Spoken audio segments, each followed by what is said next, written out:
day. Off to get some water. Oh hey, oh, it's a folktale day. Hello, it's Braggy. I am indeed a Viking, and I'm a storyteller. Oh yes, we love a good story on this channel, so don't click away. This is going to be entertaining. Now today, as you can see, I am dressed as a Viking. I'm indeed a Viking storyteller. And the story today is about some men from Essex and the well. Now, it's just by chance I was going off in this direction with my bucket to go to my well, when it reminded me of the story. And this story is an old medieval story from those very old days when people suffered and times were hard and we didn't have the life we have today. And our story, like I said, is from Essex, a wonderful, wonderful county. Oh yes, I love Essex, and I really do like to go to Clacton-on-the-Sea and Bury St Edmunds are two wonderful places. Oh yes, and Bury St Edmunds has a wonderful castle, and a museum. And so I was reading this story the other day and I thought I'll tell it to you. And this story is going to be entertaining and it's going to be funny, I hope, as well. And so a long time ago, as I said, in those days of the Anglo-Saxons, as I put my bucket down, and the days of the Vikings, there lived some men. And they lived in a small village in Essex, wonderful county. And it was a very hard and hot year. In fact, it was a year of drought, for all the streams and the rivers locally had run dry. And I'm sure you agree, not a good situation to be in. And so all the wise men of the village, and some of the women too were very wise, came along to a meeting in the great big hall. They had a big hall, an old hall, and they all sat round the hearth, the fireside, for fires were always lit to cook and boil food and to cook your dinners. And this hall belonged to the Jarl of the village, an older man, a wise man with a big beard and little hair on his head.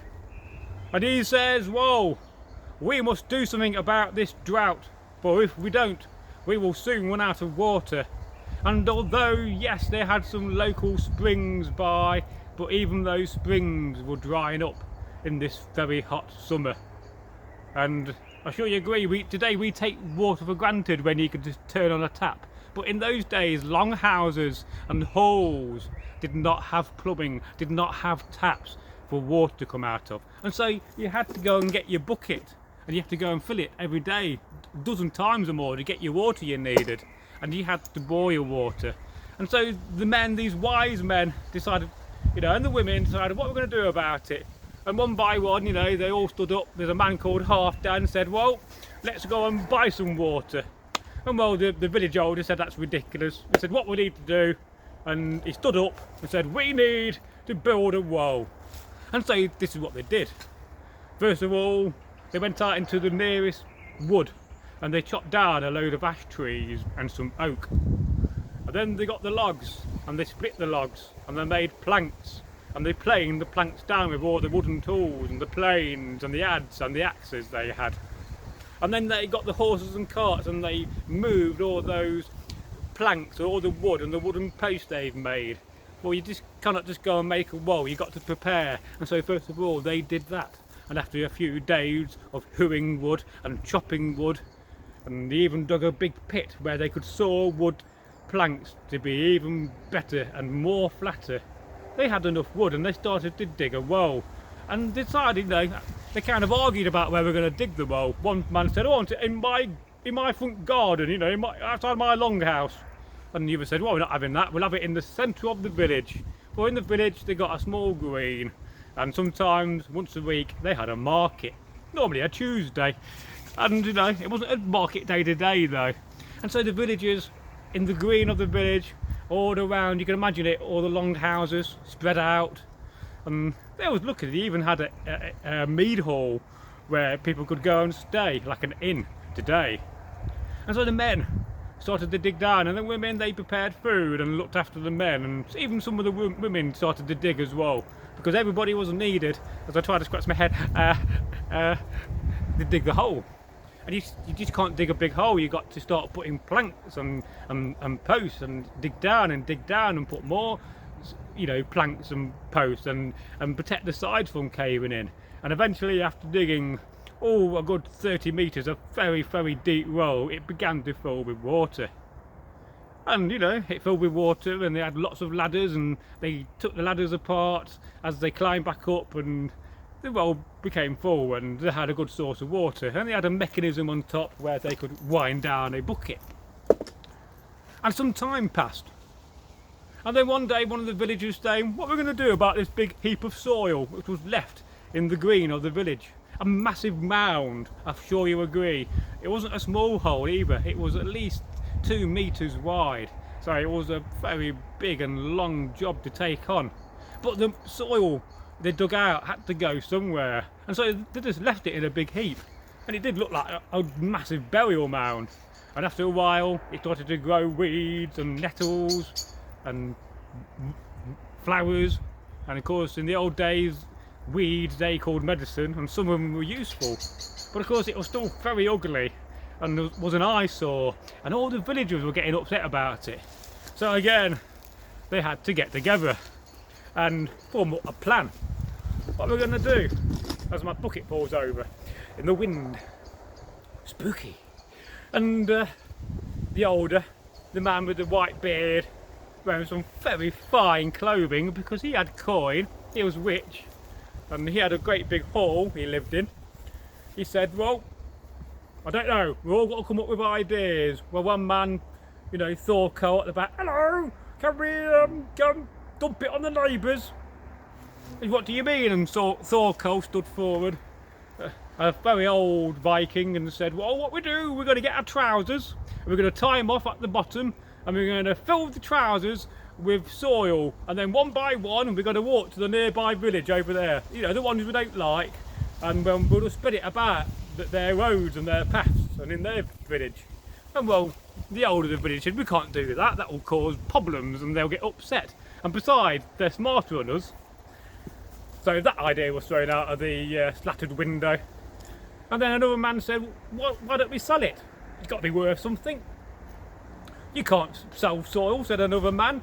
Stood up shaking his fist. What do you think you are? He was a trader and did not want to be selling soil. And they do say in the Viking times that soil in Scandinavia was very important because of the lack of decent soil, which is the whole entire subject. Oh yes, and we love history, but let's carry on in this wonderful story. And so another man stood forth and said, well, there's an old stream down there, we could just fill the stream in.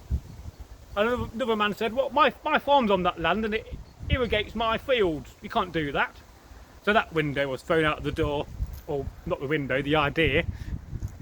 And another man said, well, we could burn it on the forge. And the blacksmith said, you're not doing that, that will ruin my forge.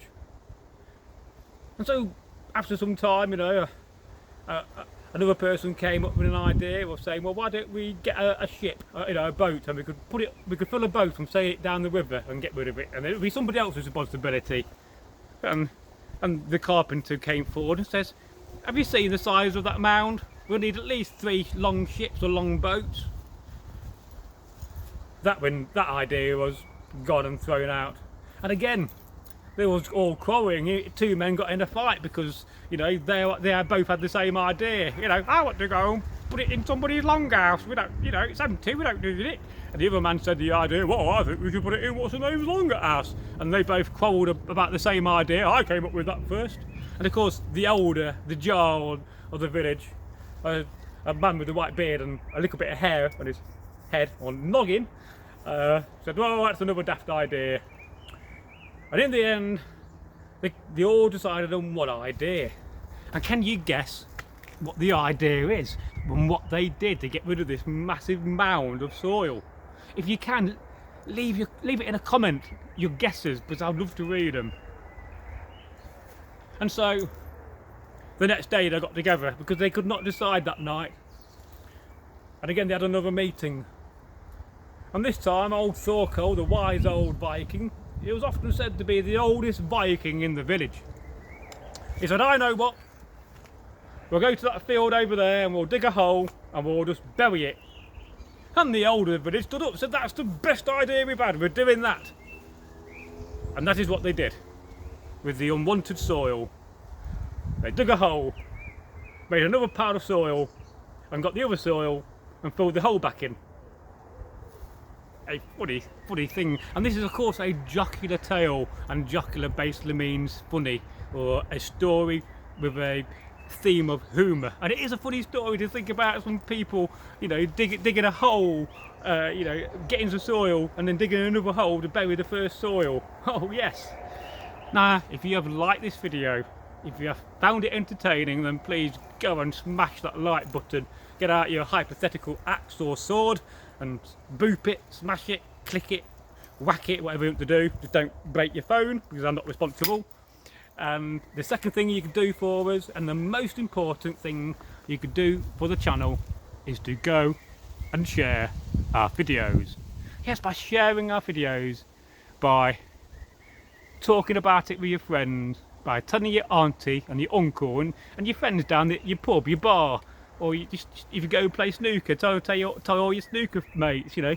If you're studying GCSE history, tell all your friends at school, watch this channel, because we are very entertaining and we do educate. And a little bit of a bonus then now, I'm just going to talk about what I'm wearing. I'm wearing a Thor's hammer made of silver, and I'm wearing another Thor's hammer to represent my wolf, because I got lots of beads. And on top of that, I'm wearing a silver ring. Here. Goodbye. It's a neck ring. My mind went blank for a minute there. And of course I've got a helmet on which protects my old head. But I must say, when you're turning a video and you want to scratch your head, it's a bit difficult. So, goodbye from me.